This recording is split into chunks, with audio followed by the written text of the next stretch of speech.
Sir give me some food. খাওয়ার সময় কি ডিস্টার্ব করে? I will give you vodka and cigarette.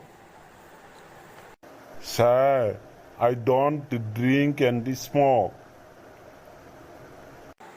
I will take you to casino. Sir আমি জুয়া খেলি না sir. I will arrange a girl for you. Sir I love my wife. Okay. I will give you food, but you have to come to my home. কেন sir আপনার বাসায় কেন যাব? তার কারণ আমার বউ দেখুক, যারা ড্রিঙ্ক করে না, স্মোক করে না, কোনো ধরনের বদ অভ্যাস করে না, আর খালি বউকে ভালোবাসে, তাদের অবস্থা কি হয়।